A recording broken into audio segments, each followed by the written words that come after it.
Hello everyone. Welcome to Big Red Podcast, episode 2. How you guys doing? Beavis, Samson, nice to see you.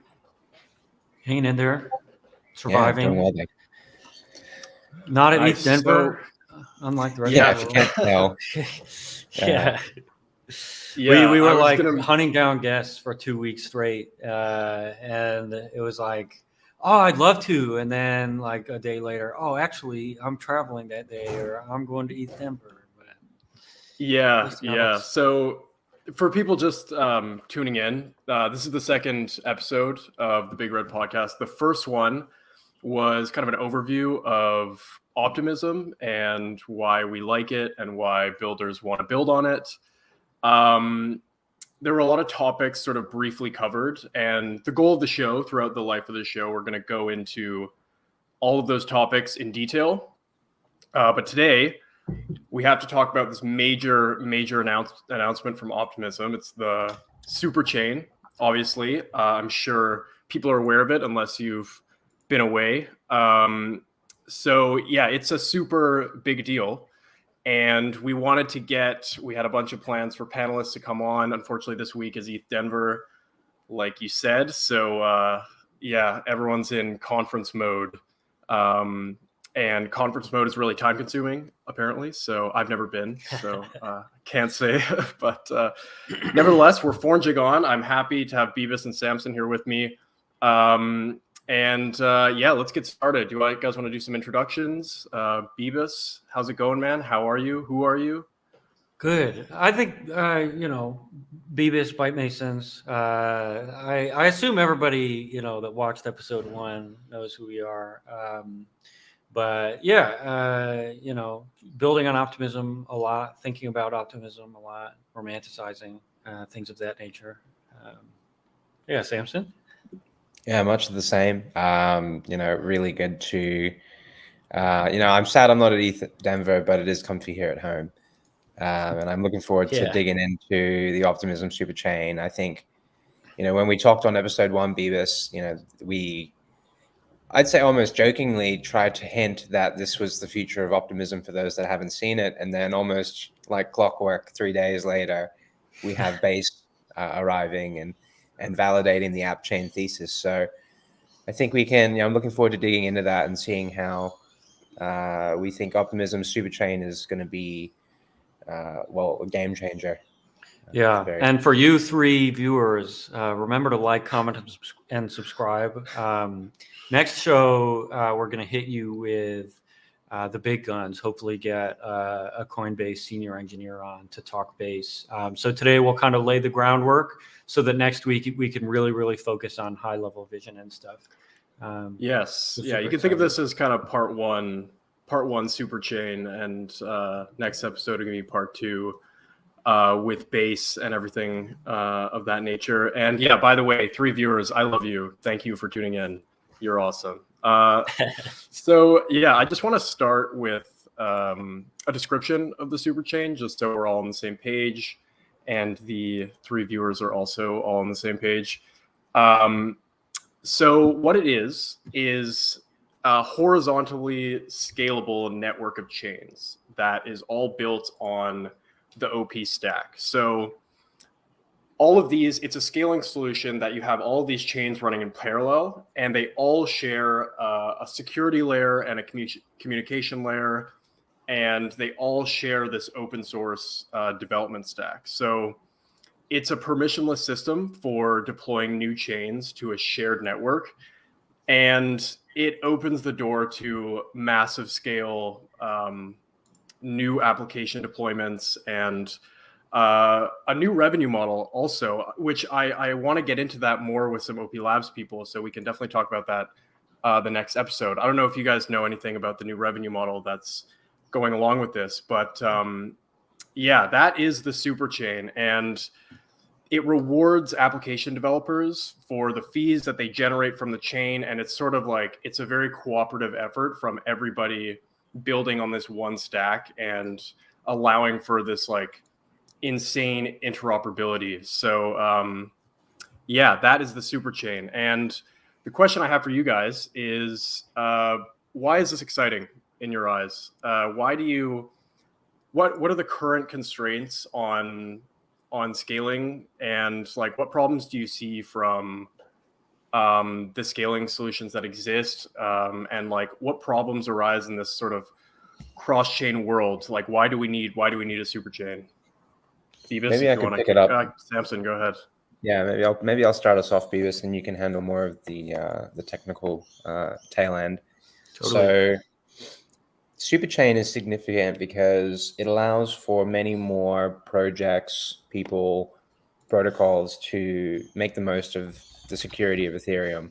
As we covered on the first episode, while there's alternative layer ones, which I think sort of served as like the template for this horizontal scaling, all of them can't really leverage Ethereum. And over 2022, 2021, we've seen time and time again, it almost felt like every other week there was a bridge exploit or some sort of, terrible system fail that resulted in an unstable system. I even think about Harmony frequently, and that living through that experience and seeing, opportunities just sort of vanish. And when it comes to blockchains, Ethereum is by far the most secure in that manner. The closer you can get to relying on the sequencing of Ethereum to validate the single source of truth, the better and more likely are that we can keep the system from accruing any sort of bad technical debt or bad outcomes. So this solution enables that entire horizontal scaling world of development to now encapsulate on the layer above Ethereum. And so sequences the transactions and then submits them to Ethereum simply. Now, maybe I'll let Beavis dig into the technical aspect of why that would be significant. Yeah, I think if you remember in 2020, when the L1 thesis like just started bubbling up a little bit, the common counterpoint from Ethereum maxis was, hey, transactions are getting expensive, things are a little bit slow, things are a little bit clunky, but we'll have sharding. And sharding is this idea of, essentially turning this network of nodes, this massive, execution layer in Ethereum into like almost like a multi-threaded processor, or, taking all of these parallel execution environments and running them on the same infrastructure and essentially multiplying your throughput that way. And of course, with that, you can intuit all sorts of scalability problems. You still are operating on kind of an interoperability stack. You still need bridges. You still need a way to settle a transaction from point A to point B, which is almost like, migrating from one database to another. And over that time frame, in the background, kind of outside of the narrative, layer 2 networks started building, and it started with kind of like ZK Sync, application specific rollups and things like that. But it grew into these EVM equivalent networks, and I remember, the big article where Optimism was explaining like their meeting GeoHot, the famous PSN hacker, the AI guy, now like fake Twitter engineer or whatever. They ran into him at a cafe and were like, dude, we're trying to ship this crazy layer 2. We need your help. And he dives in and fixes all their tech debt in like, it sounds like really fast paced, but I imagine it was, quite the battle on their end. But, essentially like, around that time, leading into that time, after that time, the Ethereum Foundation was like, you know what, sharding is a ways off. Layer 2s are how we are going to scale today. And so in that context, you think of the OP stack in kind of the context of scaling Ethereum, and even beyond that in the context of sharding and where kind of ideas originally laid. And now you have like this base layer that's already an order of magnitude cheaper to operate on than Ethereum, essentially building, a horizontal scaling solution that can be more effective, I think, than sharding in a lot of ways. And it really kind of cleared a bunch of Ethereum scaling roadmap items out. And, of course, like last time we were talking about the OP stack, how we can use the OP stack. Now it's like SuperChains, or, next it's going to be mega chains or ultra chains or what have you. But really, what we have is we have the ability to have parallel ecosystems that are geared towards specific demographics or specific places in the market. And, you can see Optimism main chain is kind of a catch-all chain. And, the base chain, I'm sure it's going to focus on institutional money. It's going to focus on serving Coinbase users at the application level. I imagine at a fairly abstract level as well. I know like Gnosis Safe and other teams are working on account abstraction really hard to serve Coinbase there. But we're going to see more and more like all of these gaps in the market filled up by these app chains above the Optimism stack. And with that, of course, we have all the same interoperability problems. We have all the same, bridge and routing, et cetera, problems. But now it's not in the Ethereum roadmap. You have a team dedicated to scaling Ethereum in that way. And kind of going back to the idea that, maybe Ethereum main chain is just for validating proofs for all these L2s, maybe that's the path to scaling. And of course, you can get into Verkle trees, you can get into I forget all the funny names they have for their scaling mechanisms. But I see this as a very logical next step, and it's really actualized the vision of sharding from 2020 to 2021 in a very real way. And the Ethereum Foundation, of course, called it. They're like, this is how it's going to be. Sorry, guys, we're not going to worry about sharding right now. And it's here. I guess we can segue from that. There's an infinite amount we can talk about as it relates to SuperChains or scaling Ethereum. But real quick, cool. before you jump into the next one, Charles. Look, I just noticed as well recently, Justin, that there was a tweet about some sort of gas optimization on Ethereum, but the result of the optimization is actually that DeFi for everyday users is going to become a bit more expensive. So I think it really validates that idea that the action doesn't really happen on Ethereum because it just doesn't make sense. We don't have that much room. Why would an individual use this infrastructure? It just doesn't really make sense anymore. So it's about creating, a safe, cheap alternative that people can actually access, because there are definitely a lot of disenfranchised people that don't have $80 for a swap, because that is the swap. They're trying to swap $80. So pretty brutal. But it's good to see the technology arrive. I remember when I think the first DeFi transaction I ever made, I read about Uni V3, and I was like, concentrated liquidity, that's crazy. And I didn't even know, I was such a noob. And I think I paid $100 to deposit $1,000 to create an LP position. And I was like, $100. I was like $100. That's conviction. That's fine. Yeah, I was like, I'll leave this for years, And I don't know, it's just funny. So I just remembered that. That's cool that you mentioned sharding, because I didn't actually think of this as an almost equivalent to sharding, and it is. That's almost exactly what it is. So that's interesting that you mentioned that. Do you want to go over? This might not be necessary, but just the differences. Why horizontal scaling is preferable to having scaling up and having this very powerful L1 below it? Is it a lot harder to be able to actually build something that can handle all these stacks on top of it? Do you have any thoughts about horizontal versus vertical scaling? Yeah, I mean, vertical scaling in theory is awesome. It's oh, duh, that's what you want. But you think about the consensus mechanisms that drive that scale, and you think about the execution layer underlying that's trying to ensure that everything happens perfectly. Then you think about how can we actually coordinate 100,000 nodes, for example, in like performing these operations and making sure they're all totally in sync. It's just like the idea of scaling to that level while maintaining decentralization, while maintaining security.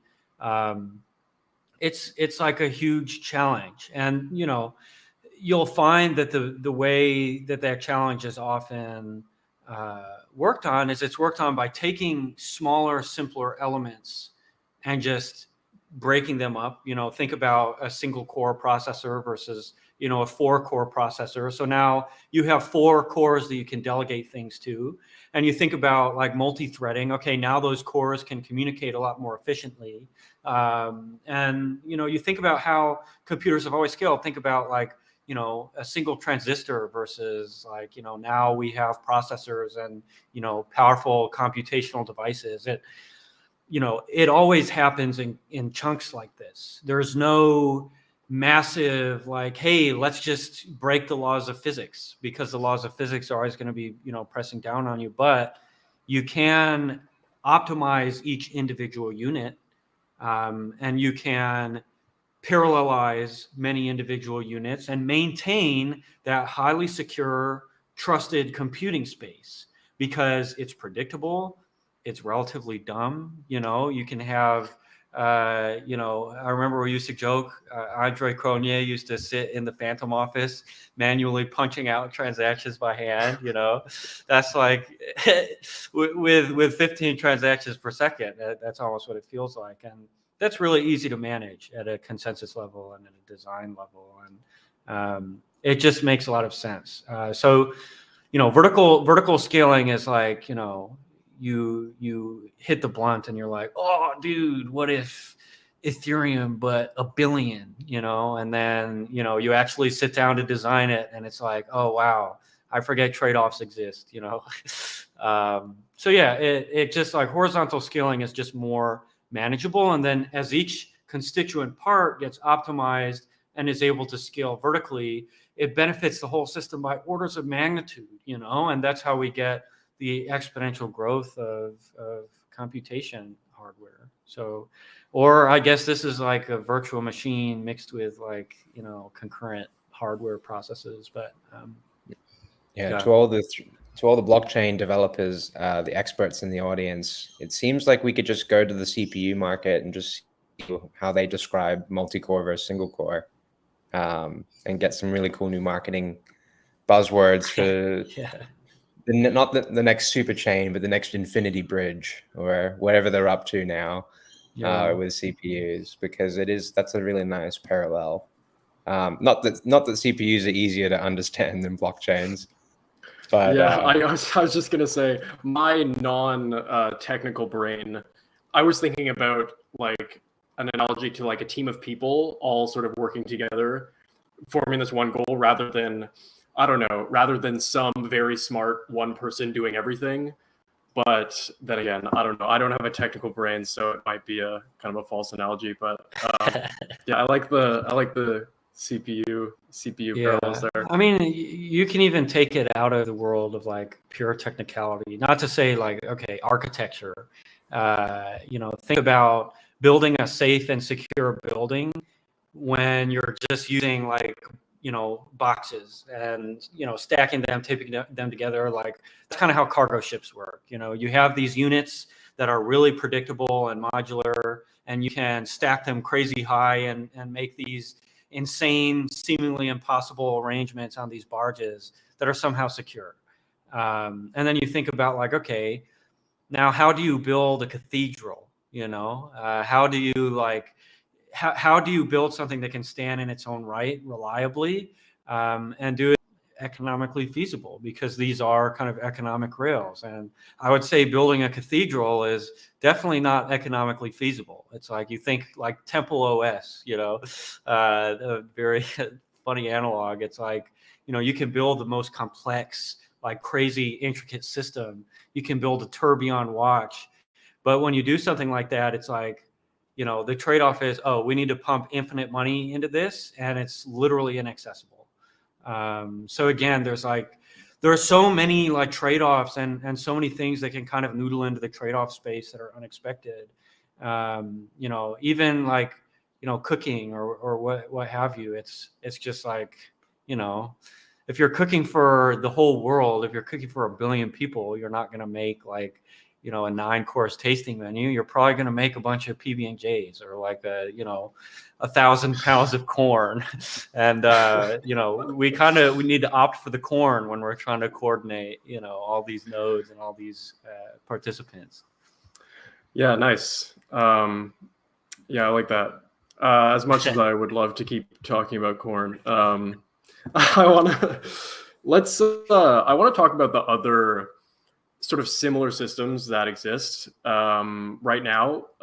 Mainly, like what comes to mind is Avalanche and their subnets, and then Polygon's got these sort of side chains, and obviously the infrastructure that is Ethereum that is brought to the superchain is like one of the main attractions and what makes it so powerful. But what is different about like the superchain construct versus like the subnet or like the side chain model, and how does it build a more like cohesive structure, if that makes sense? Yeah. Do you want to take a whack at this, Samson, or you want me to fire? Can I let you fire off, and then I'll Sure. Yeah. I got some thoughts on it as well, if you want to. Yeah. So yeah, I'll go first and then pass it off to you, Charles. But yeah, I mean, everybody has the right idea. I think subnets were great. Avalanche was first to market. They did a really good job capturing big names, getting subnets deployed. But it's not Ethereum, I think is the main thing. Supernets on Polygon, same deal. The thing is like, okay, user onboards to Web3, they download MetaMask. What do they see by default? They see Ethereum. What do they see before they even see Avalanche or before they even see Polygon? They see 4 Ethereum testnets, and it's like, I think Avalanche did a good job decentralizing. They have a ton of nodes. They have a ton of community members.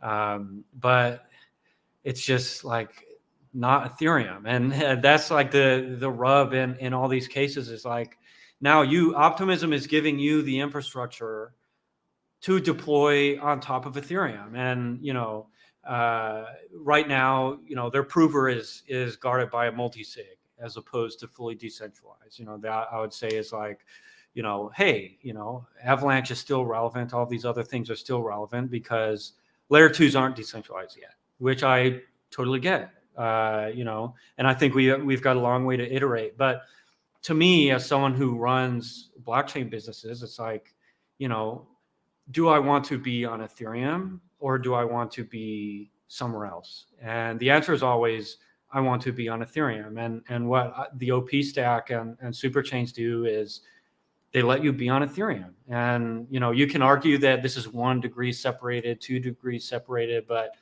you can manage economic parameters such that it's cheap to operate on your network as it is to operate on a side chain, for example, and then you get access to all of these other,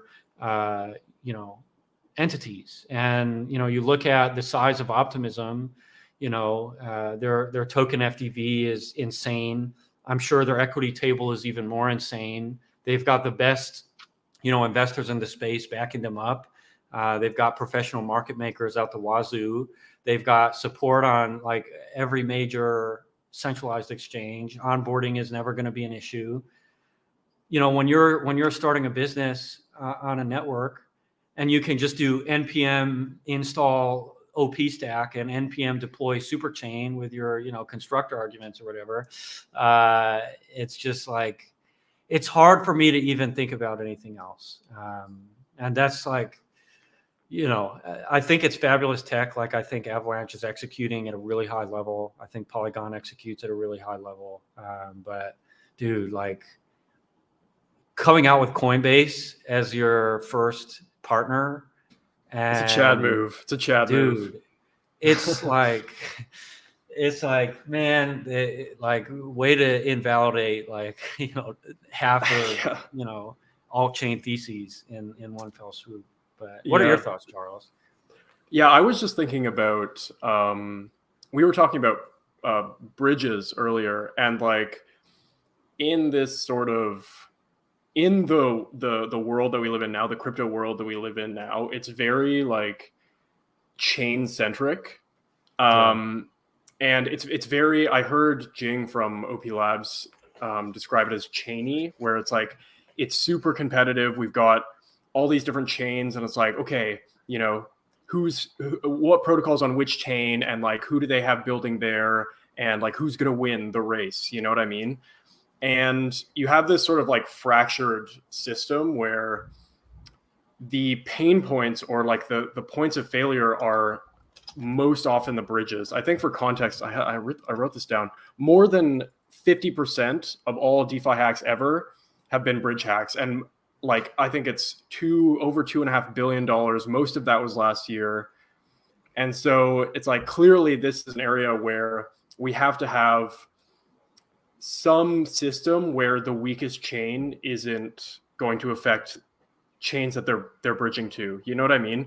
And so like the super chain, they've got all these chains that have the exact same security and communication layer, and you've got this one bridge that is going to operate between all of the chains, and it's got the exact same security model. So as an app developer and as maybe a chain developer, you can, a lot of the decision making on where you want to deploy is just like totally eliminated. If you've got this like whole world of chains and you're like, okay, it's all the same structure, and I can just basically deploy on all of these at once in parallel, or, without having to think about the trade-offs between each of them. Yeah, that's what I was thinking about. And I think the bridge security there, and like the security that they all share, is just like a huge advantage because it's Ethereum security. And so those are my thoughts. I don't know if you guys have anything else you want to add to that. I can move on if you'd like. Yeah, I mean, like, standardization, they're investing all their money and energy, billions of dollars, into standardization. And if you want to build a moat, and you want to build a monopoly, and you want to be it, then that's what you do. And they're doing the really, really hard stuff that I don't want to do. I just want to be able to deploy a chain and get to work on, for our clients. But, taking care of, bridging, security, et cetera, out of the box, like in the typical DeFi trade-off space, it's like security is the ultimate software attribute that you're prioritizing for, and then you make all your trade-offs underneath. It's like, okay, once security is perfect, then we can start thinking about trade-offs. And we see this with Chainlink, where the second best is not going to get market share. The second best is never, ever, ever going to be good enough. 99.999% reliability versus 99.9999% reliability. Even if it costs 10 times more, you're always going to go with the latter. And that's just like how it is, really. I mean, I will say, like, I've done emergency response for 2 years. It's a literal nightmare. This space, when you have the most seasoned engineers, the engineers who have most been in war rooms and dealt with loss of funds, dealt with, precarious value at risk situations. Those are the people making trade-off decisions right now. And those people are not going to skimp on security. When you have tens, hundreds, thousands of millions in TVL at risk, it's like, okay, I'll pay the extra $100,000. I'll pay the extra $1 million that I have to make sure users are okay. and to make sure that I can sleep at night and that we don't have this enormous liability hanging over our head. And it's like a scalability problem. And it's one that Optimism is solving in like so many ways. And it's one that nobody is as committed to, because this is all they're doing. They're not developing a main chain. They're not developing all this shit. They're not distracted with 40 different to-dos. They're like, we are here to scale Ethereum. We are here to scale Ethereum security. We're here to scale Ethereum infrastructure. And that's how it is. And we have everybody behind us. And I just like, yeah, to me, it makes so much sense. And it's taking so much weight off of like every developer's shoulders, because all of us see a future where, okay, eventually we're going to need our own chain. Eventually we're going to need to service big enough clients that we can't rely on the volatility of L1 yields or public chain yields, and we're going to need a way to spin those chains up effectively. We're going to need a way to build on an SDK wherein we can create, private label chains for clients. And then we're just paying the prover like, okay, here's your money. Thank you for securing our chain. And meanwhile, we're absorbing like an order of magnitude more value because, as I've said a million times, value always accrues to the application layer. So it's really like, call Optimism, like, same deal as Chainlink. It's kind of like an AWS type play. Like, we're building the infrastructure that's going to power, this new internet. And of course, like, we're still small. Like, who knows if this new internet will scale to the degree of the internet. But, I think we're all here for a reason. We're all here because we're relatively confident it will. So you look at something like Optimism, you're like, whew, they're doing this stuff that, I wish I had the resources to do. That needs to be done. Patience. Yeah, exactly. Yeah. The hard stuff, the awful stuff.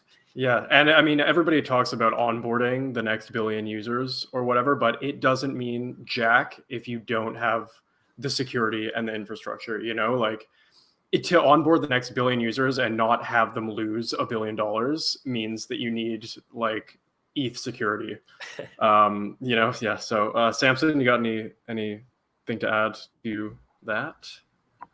Just that you really do feel that really pure intention from Optimism to scale things and to also make it a public benefit as well. I think if Benji was here, he'd want to talk about the values and the morals of Optimism and how they're really positive. And it's sort of, I feel like there's a really good energy coalescing around this technology. So it's quite an exciting time, and it's amazing to sort of see it scale out. And Beavis, I think, you really touched on this idea of every serious protocol will have its own app. And I think that's pretty significant. This technology really is being tested now through Optimism and through Coinbase. And I'm looking forward to seeing who's next. I mean, it's almost impossible to guess who could follow up Coinbase. But yeah. I mean, imagine Coinbase has, like, if you're familiar with WooFi or Bebop, WooFi is a DeFi version. Like, it's the Woo network DeFi or order book surfaced in a DeFi app and can settle insane trades. And Bebop is kind of like that, but for Wintermute. So essentially an on-chain market maker that deals with an off-chain broker. And it essentially interfaces with like their wallets and their algorithms. So like high frequency trading firms, et cetera. Imagine if on base chain, Coinbase surfaces a similar API. Imagine if we can build DeFi infrastructure where liquidations can happen directly with the largest, LP in the world, or one of the largest LPs in the world. And you think about what that means. Like, what if Coinbase surfaces this API or makes it composable in all of the chains in the OP stack?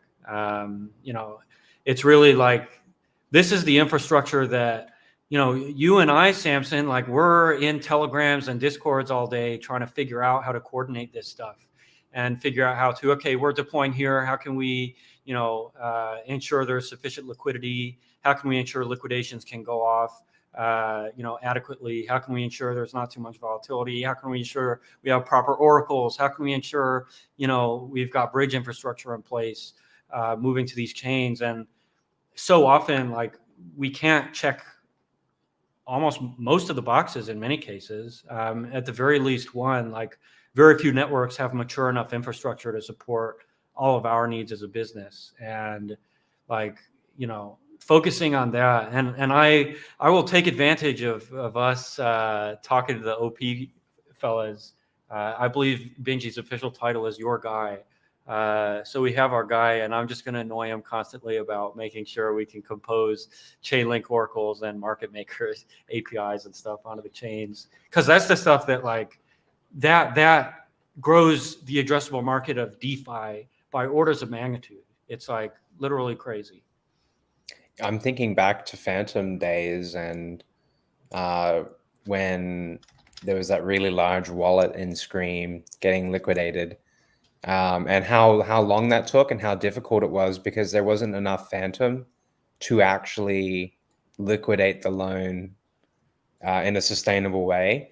So it had to be broken into all these small transactions so that they could process it slowly. And what it actually meant is that for 2 days, unless you were paying back this loan, the whole network was kind of in a strangle. Yeah. And I suppose it's really clicked for me there, Beavis, this idea that getting access to all of that liquidity via Coinbase, I mean, it's quite a significant arrangement, because now, there is a lot more liquidity. A lot of us can't comprehend the size of Coinbase's balance sheet, and the sort of impacts that could have to, say, keeping DeFi healthy. Yeah, and also being able to go from presumably from the Coinbase app to an L2 directly. I don't know, just like that process from their, over 100 million users or whatever, having their great UI and that channel directly to an Optimism, like an OP chain. I think that's really powerful. And like, I think it just makes it a lot easier. Like I have faith in Coinbase that they're going to make it really easy UI wise on the user to like, oh, check out this. Hey, this is DeFi, try, why don't you put your money on chain and see how that, it's like a bit of a friendly face to people who are kind of scared of performing transactions on chain and like entering that world. Definitely powerful to have someone like Coinbase there. I wanted to, Samson touched on the OP Collective and how, yes, OP confirmed, indeed, overpowered. The OP Collective and how obviously this is beneficial for them, but I want to touch on the public goods and the public goods funding that is related to this, because when you have when you create this infrastructure for multiple different parties to come in and start being core contributors to the OP stack, it creates this positive feedback loop of people coming in, contributing to the stack, making the stack better, and then those, the volume that they're doing going back to the collective, and then the collective funding the next round of people who are going to contribute to making the stack better and better. And it's just like this positive feedback loop of a positive sum growth, you know what I mean? And I just want to ask you guys what you think this means for the community, and like how, I hate to use the word flywheel again, but how good this is for like the Optimism flywheel of like creating public goods, getting people in, and like the people get coming in, creating more good public goods, and like self-funded public goods without any sort of governing body at the top going, okay, you're going to get funding, you're going to get funding. It's like purely a community driven thing. Anybody have any thoughts on that?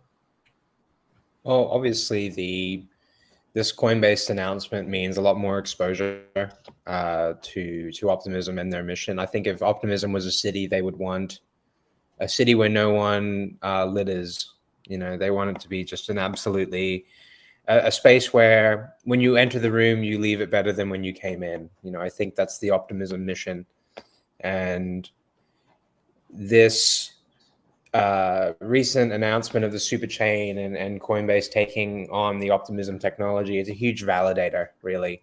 And I think a lot of developers that previously were maybe fading Optimism, you know, originally, you know, oh, my $20 swap on Ethereum is only $1 on Optimism. That's not good enough. You know, I really want like a cent or like or less. I mean, even Arbitrum was much more competitive in that space, and perhaps people were overlooking Optimism based on a cost analysis. But I think what has become clear is that the infrastructure that they have built through the public good funding offsets that significantly, because now you can access a layer of funding and support purely from having a good intention and from putting your best ideas forward for the collective. And Charles, it really builds on that, you know, that momentum of positive brings positive. You know, like if we all omit and think positive things, then it'll be hard to be negative. And they've created a system where they can hopefully reward enough people to be positive and to be really good actors in the space and to build open public goods that are going to improve the experience for everyone. And to be honest, I don't think we've quite seen the full effect of that system. I feel like, you know, really it's only in its infancy. Like imagine what sort of maturity that governance system could have in 10 or 15, 50 years, you know, where they have enormous balance sheets to fund incredible projects. And I think, you know, an example that's coming to mind is the Beethoven team is proposing like a social study, almost like it's the closest thing to science that isn't technology that I've seen in blockchain funding. And I've never seen any other blockchain consider a proposal like that either, where, you know, they want to understand how the technology affects people and how it changes their mental, and how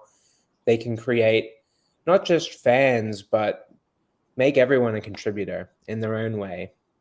So I really believe the Optimism and alive, and the system ambition, and really this validation is only going to kickstart that momentum into, you know, hopefully bringing in more attention to the OP stack. And again, like, not to sound like a broken record, but what'll be next? What's the next app chain that sees benefits of Optimism and its public, you know, face, really, and public good face. So really inspiring to be working around people that want to create that as well. You know, it's a much different attitude than, you know, we should, instead of trying to fracture the space, it's much more holistic. You know, let's bring it all back to Ethereum where previously we couldn't participate. So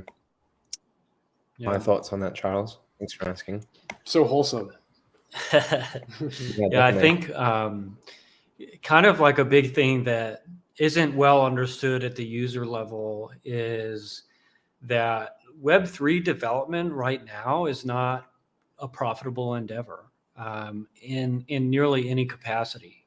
You know, when interest rates were zero or negative, some DeFi companies could eke out a profit and get ahead. But, you know, in the current environment, nobody really has a profitable business model. And, you know, this is a brand new space. The addressable market is very small. We're fixing problems that are kind of on the bleeding edge of technology.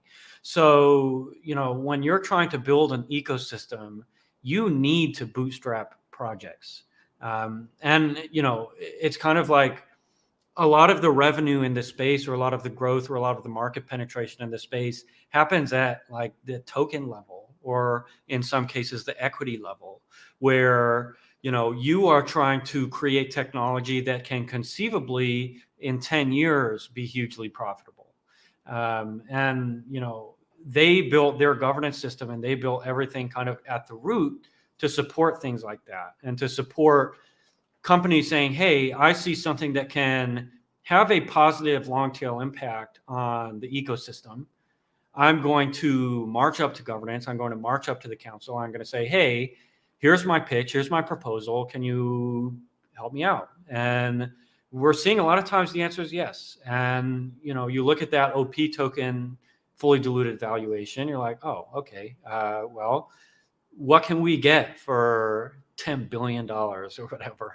And of course, it'll be meted out over really long time frames. And, $10 billion might turn into $100 billion.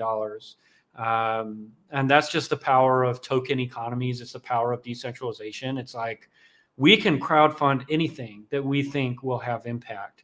And we can crowdfund this space, this open source software incubation environment, to such a degree that it catapults into, relevancy on a worldwide scale. And at that point, it'll become self-sustaining and profitable, et cetera, et cetera, et cetera. I would say ETH is kind of leading the pack. You look at the negative issuance and how they pay validators. It's managed to be hugely profitable, which is amazing. It's awesome. And it's kind of shown that, hey, when you scale, even with dropping fees to the floor, removing all of these different barriers that has been created by, traditional financial ecosystems, traditional settlement layers, whatever, you can still eventually scale to the point where it's profitable at 15 transactions per second, which is absolutely, amazing. And, I think if we keep building and more companies kind of take a page from Optimism's book, where it's obviously it's either you get VC funding, you spin out a token and hope, retail doesn't murder you, or you look for grants. And those are kind of the three options. And, I like the grant thing. Tokens, I've never been a huge fan of tokens, but, in a lot of cases, they're a necessary evil. I don't think you or I have many VC connections, Samson, but, we're operating at these nonprofit levels, trying to create ecosystems to facilitate success. And having someone behind you like the Optimism governors is kind of crazy. I mean, it's why we made this podcast, it's so that we can interface with the Optimism community and the Optimism governor base and, help kind of spread these ideas and get people thinking in a positive sum manner, because that's what we started doing DeFi for, and sure, we've gotten, had to talk to lawyers along the way, get compliant, figure out ways to not get sued, figure out ways to not go to jail, figure out ways to support a team, figure out ways to exist in a higher interest rate environment. And really we fight just to get to the point where it's we can survive and thrive on the merits of our ideas. And that's what most civilizations are supposed to be like. And now that we have the massive coordination of, blockchain, it's now we can program behaviors or parameterize this sort of ethos, the dream of perfect civilization. We can, codify it. And of course, it's all theoretical, and humans always get lost in the gears, and, we all get crunched up and trip over ourselves. But it is the vision is there, and it's coalescing in front of us. Getting a little heady, as I tend to do, but yeah, I'll attempt to bring it back down a little bit. As a user, I think something that I was thinking about as this announcement came was something that might be an aha moment for those who are just now getting exposed to the whole space and maybe just exposed to Optimism.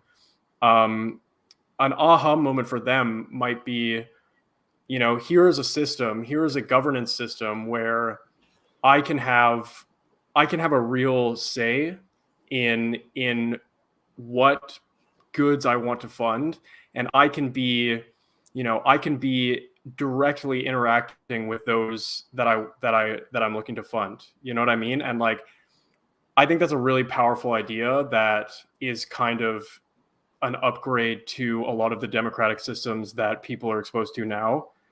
And it's like, I can be directly involved in the conversation. I can hold this power to, you know, have a really clear vote and congregate with all these people that I am like-minded with, and I can fund these projects directly through the voting power that I have.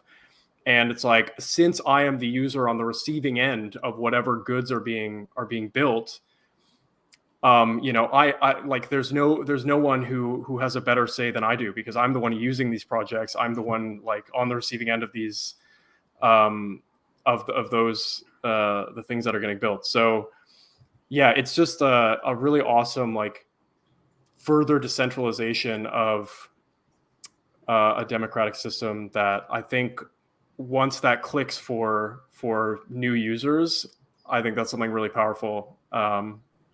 Yeah, awesome. Any final? It's foreign. That's a very foreign concept for a lot of us, is like having a say, to be honest.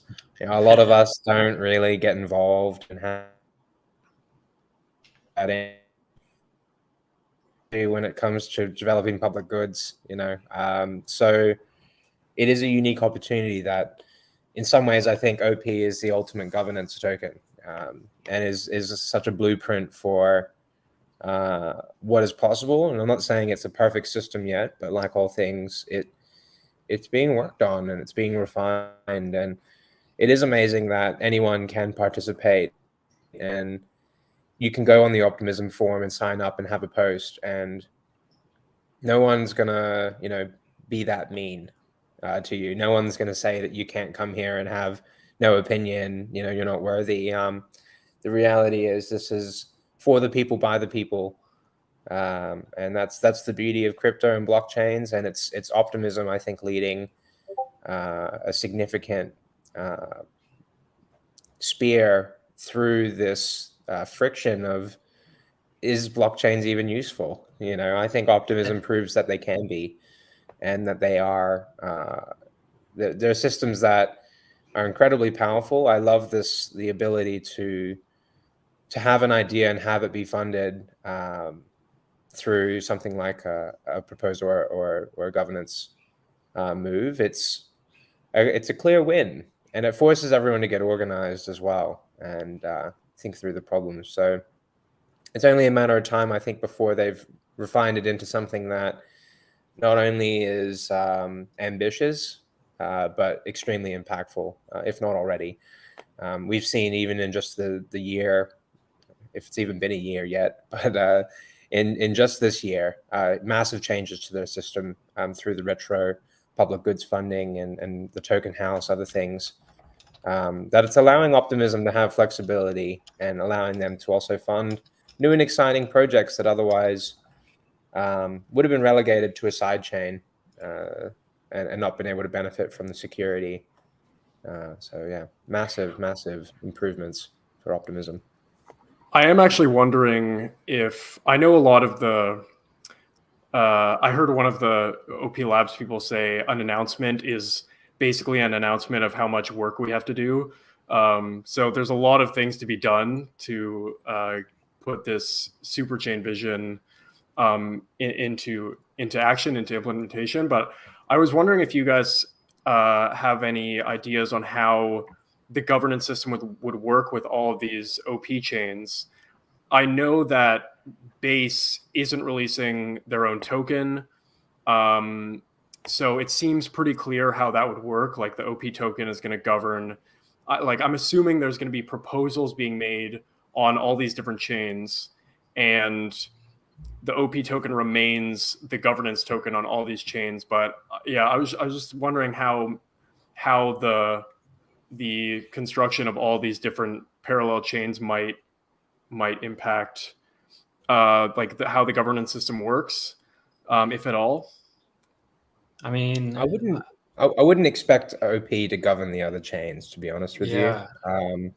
I would expect OP to govern the development of the technology, which underlines all the different chains. But, you know, for Base, it'll probably just be something else. It'll probably I'm just not be really- centralized governance. Yeah, It'll probably just be Yeah. the Coinbase board of directors at government. Yeah. I mean, That's how like, I'd expect it. I think like we can see the OP stack governing the infrastructure, or the OP governance governing the infrastructure layer. But when you think of an app chain, like part of the benefit is like, you can create a chain that's compliant in jurisdiction 1, and then another chain that's compliant in jurisdiction 2, and the governance needs for those 2 chains might be totally different. And getting to a point like developing governance, can be a huge challenge. And maybe, part of the OP stack is eventually governance as a service, and maybe eventually, like, there will be ways to plug in. But, if you've ever had to do like manual e-commerce to a bunch of different states or countries, and you like look through the sales tax software that is kind of underpinning it, it's like, I imagine there's a point where, let's say we're a company that's facilitating payments or facilitating transactions across borders in a purely compliant way, like, pure, compliant payments rails, we take care of taxes, yada, yada, yada. I mean, I can imagine having 50 chains on the OP stack, each managing, a single jurisdiction, or each managing or executing payments in a single jurisdiction. Or you look at like halal finance versus haram finance. Like, usury is illegal in a lot of jurisdictions, and you may need to have a chain that doesn't, do any lending, or do anything that might be perceived of as lending, creating any derivatives or things like that. So I definitely think we're going to see a lot of diversity, which is going to be the strength. Almost to the degree that I'm thinking about, like, how do you scale discovery of these chains? Like, pretty soon, Optimism website is going to have like a discover page with like 100, 200, 10,000 chains, like YouTube. A million, a billion. Yeah. Yes. Not, not I mean, going to be equal. They're all going to have their different advantages. Some will be managed by OP, others will be managed by centralized my Uncle authorities, Jeff, or my mom. Yeah. And like the power to app builders, I guess Beavis, you could speak to this more, but like the power to be able to look at all these chains and know that the deployment on each one of them is going to be relatively the same. Like having all like, it's like, okay, they've got all the same security, they've got the same communication layer. It's like, we can just, it's like we can, okay, this one, and like, it's Roblox, getting on the, Yeah. It's all Roblox. It's all RuneScape, dude. It's like, you have 10, servers or worlds or whatever with slightly different configurations. One might be focused on, you might have the role-playing OP chain. You might have the PvP OP chain. Not really, but, we probably think about it the same way, but it's enterprise at the end of the day. I mean, I'm sure there will be a lot of like retail-focused chains, gaming chains, but at the end of the day, like, users shouldn't care that much. Really, like, any discovery would have to be like, hey, I have a business use case and don't want to spin up my own chain. How can I figure out the best place to do it? And then, I'm sure we'll see a lot of chains that are explicitly focused on compliance. So it's like, hey, this is our chain and we focus on GDPR compliance, and you can deploy any software on this chain and you'll get GDPR compliance out of the box. And then you can just be like, wow, that's dope. But yeah, I mean, maybe we will see Roblox. I know one of the early use cases of the OP stack was them making OP Minecraft, but I think that was just more of a technical expose than anything else. Oh my God, that's awesome. I didn't know that. Bedrock finally makes sense now. Yeah. Nice. We just have a bunch of, like, it kind of speaks to, the spirit of optimism. It's just like a bunch of excited people who like the technology, and, we're all kind of nerds. I went to round 1 the other day and I made my girlfriend play Minecraft Dungeons with me for 20 minutes. So it's like, we all just like stuff that, gives us warm fuzzies, and we like to think, idealists. I think that's like the thing with optimism, is everybody's a little bit of an idealist, an optimist, if you will. Yeah, Yeah. it speaks through everything they do, I think. Yeah, it's definitely like the future of the super chain is like a completely blank canvas, you know, for anyone working on it. It's like the future of it is just going to end up being whatever people who want to contribute to it do. And that's really, really cool. So I've got one more question. I've got a few more questions about the tech stuff, and I'm looking forward to talking to someone at OP Labs. There's a lot of things I don't think that we could answer. We're gonna get someone from Coinbase next episode. That as well. Hell yeah. So stay tuned. We're gonna get hopefully a leading engineer at Coinbase. I've been harassing them. Not really, but I've been emailing them. There was a really good question in the chat actually from Salvor, which was, oh, I didn't see that. You know, and I don't think we've quite covered. We kind of did with this. the Avalanche stuff. Yes, but I don't think it answers. Yeah. You know, the core of the question, which is what happens to these other things now that Optimism is providing an alternative, right? And I think the answer is it's up for the market to decide. The reality is it's an option, and it's nice to have options. Yeah. And not to say that other chains aren't going to be competitive and trying to find their niche and trying to push above and beyond. It just means that if you want to build on Ethereum and take advantage of that security, now you can at a much more affordable rate for pretty much everyone. So I don't think it's a nail in the coffin because it's just so early. But what we're optimistic about is just more opportunity, you know. And yeah, it's hard to not say it all the time. Yeah, it's messed up. It's a good word. Messed up, that optimism. Optimism literally like stole it from our tongues. Dude, I honestly, Pirates. the more Beebus hates it, the more I am like, I need to say one. It's just no, I secretly love it. I secretly love it. I've been really holding back. Everyone downplays how much they love having an optimism pun. You know, it feels good. It feels really warm and fuzzy when you have a good pun.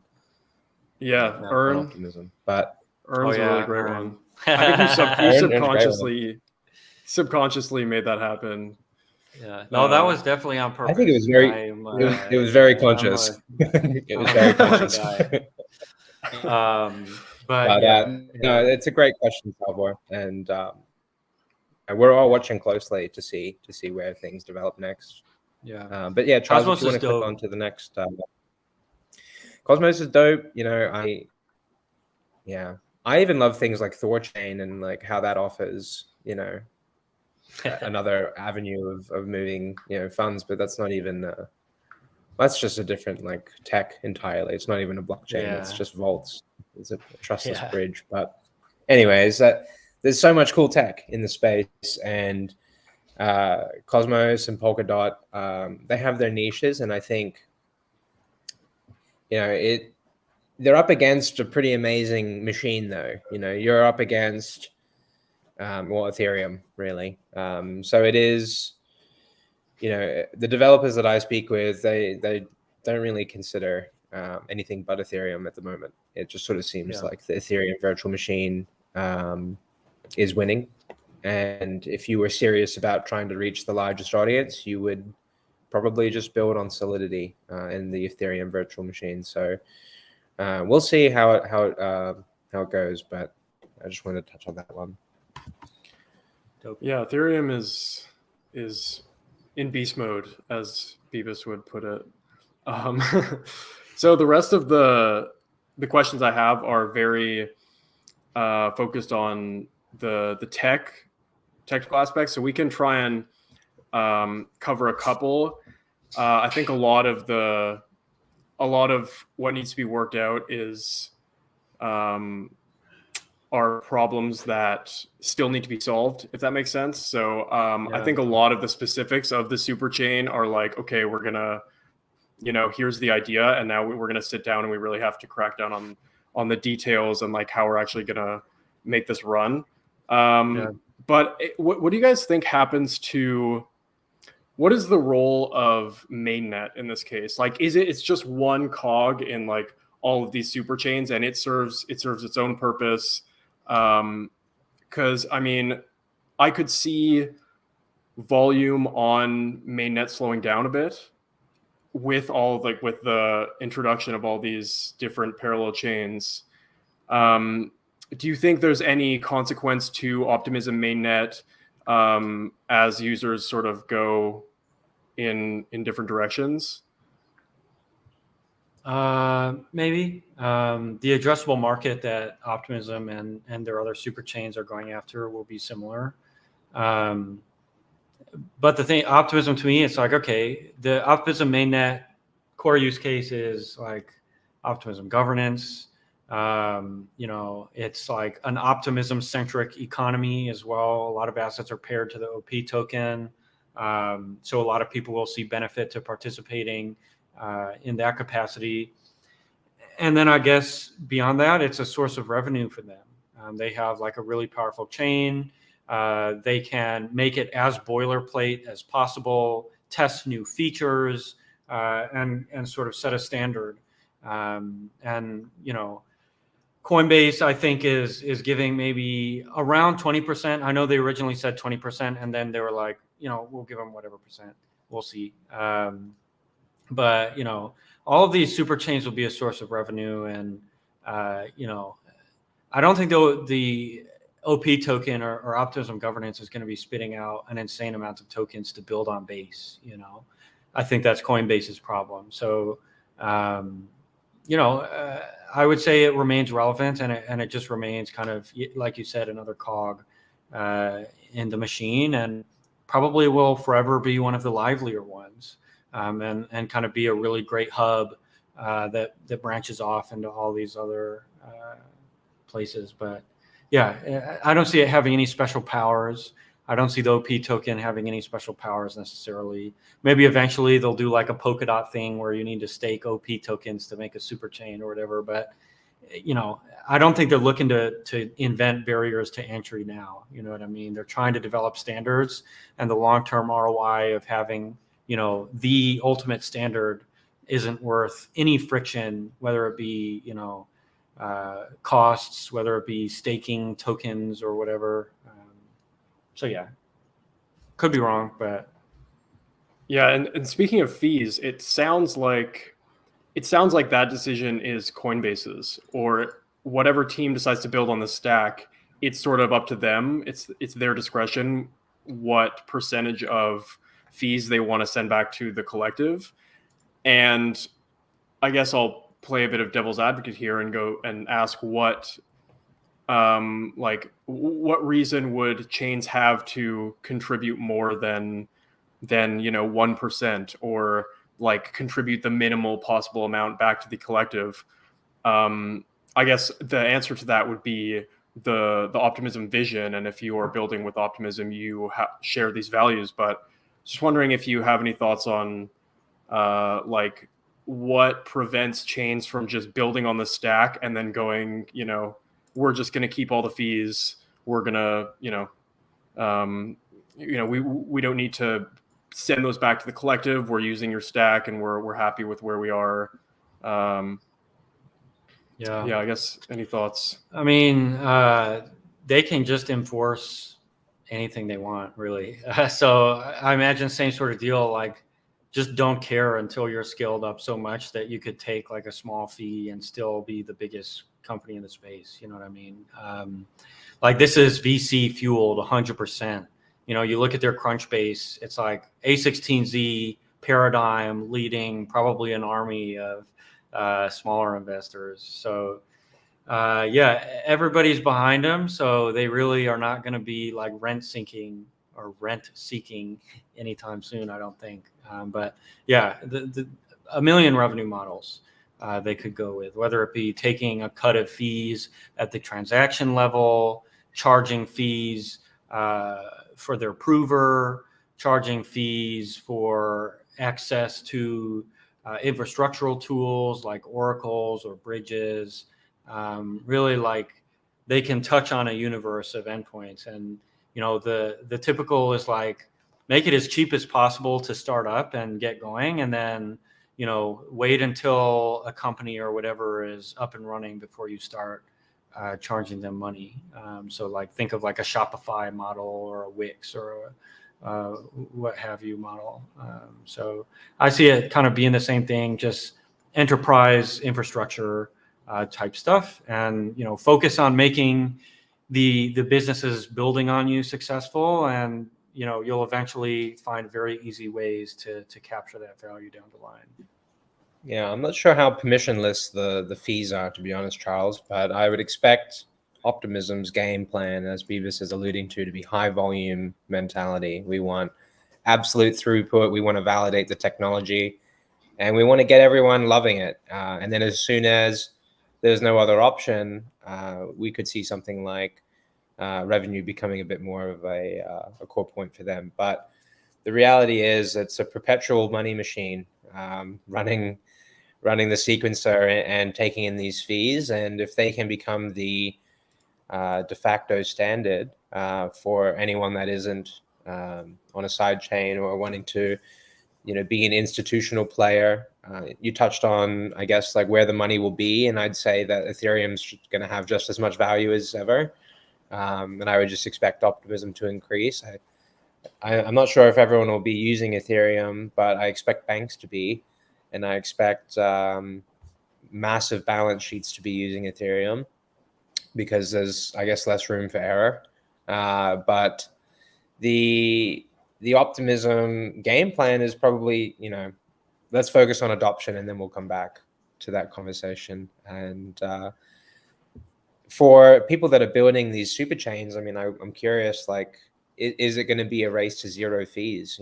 We often thought that in this DeFi low yield landscape, it would sort of be which lending market will put their reserve factor to 0% or 1% first will win. But having been through this last year, we haven't really seen too much of that yet. So I'm not really too sure people are keen to have that race to zero quite yet. Yeah. So I think there's a bit more time before they're worrying about profitability. I think of like businesses like Uber and HelloFresh that just hand out discounts after discounts after discounts just to get people forgetting how to drive their car or not wanting to take a bus, so that the next time they need to go somewhere, they just want to take an Uber.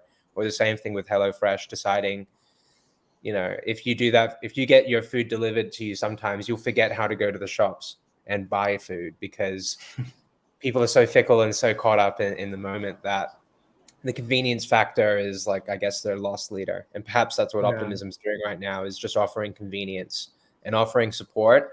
I would imagine if you snubbed Optimism and use their technology, you may not get the best reception from the people that support Optimism in the governance funding, right? So every project will be doing a cost benefit analysis of what the right amount of fees versus contributions makes the most sense for their chain. And I would expect chains like Coinbase to be focused on keeping their business healthy. And I would expect chains like Optimism to focus on keeping things public and good. And we'll see what other niches are filled in the future. I'm not saying this is something we should dive into, but like, what would an Ethos app chain, configured to be like, look like? And I mean, we haven't even investigated that avenue, so I'm not saying there's a good answer there. But just these are the sorts of things that app developers are going to start to configure soon. Potentially once they see the idea validated a bit more. Yeah, 100%. Yeah, I was gonna say that, like, the driving force behind the decisions that are made by the chains that are building on the stack is the community, is like the governance that the community holds. So, like you said, if they're snubbing Optimism, or if their values are diverging somehow, it's like that is going to be felt through the power that all the governors hold, and it's like it just reinforces this one vision of impact equaling profit. It's like, let's all work together towards a common goal. So really cool. I mean, it would be a huge success if Coinbase looked at that Optimism model and said, we should do the same thing. We should siphon off a portion of the fees that are accrued from the success of the network and reinvest it. I mean, that's just good business. So it's more so just applying common sense business practices to these systems of economics and having them make sense, make dollars and cents. Yeah. Well, basic economics. Demand side economics, give it off the top and move it to the bottom and cycle it that way. I'm really, really excited to see where this goes. So we've covered pretty much everything that I wanted to get to. There's a lot of technical questions that I don't think we'll be able to answer, or even anyone can answer at this point. But over time, things are going to get worked out and more details are going to come out, and I'm really excited to continue talking about it. Is there any final thoughts that you guys have? Any other questions that you might have popped up in your head that you'd like to discuss further? Otherwise, we can bid. I have really one main question, and it's to the audience. The question is, why haven't you liked, commented, and subscribed already? What the heck are you doing? Otherwise, please tune in, everybody. 2 weeks from now, so we're doing this every other week until it gets popular, if it gets popular. And we'll be talking to hopefully a top Coinbase engineer. And eventually I will get better at managing the socials, so you find out more than 10 minutes in advance. Yes, and everybody follow the Big Red Podcast on Twitter, please. Yeah. I honestly can't believe how few, in my humble opinion, this is great content, and y'all should be following the Twitter. Yeah. So at Big Red Podcast. And we have our Twitter handles on the screen, of course. I'm sure we'll be shilling the podcast whenever it's live. And yeah, let us know what you don't like. Let us know what you like. We're going to keep going over like one topic per episode, basically, and dive as deeply into it as we can until we all become geniuses and we run out of optimism documentation. And then we need to start, whipping the developers to hurry up and make more cool stuff. That's when it becomes Big Blue and we do the whole thing again. Yeah. Okay. But yeah, awesome. Thanks everybody for your time. Thank you commenters for all of your energy. And we'll see everybody. Thanks for hosting as well, Charles. It was great. Of course. Yeah. Thanks for coming on. Please tune in 2 weeks, everyone. We're going to have a full panel of guests, and we're going to be talking about Base and an extension of the SuperChain topic. So thanks for coming. This was really fun, and I'll see you next episode. Thank you, everybody. Bye-bye. Bye.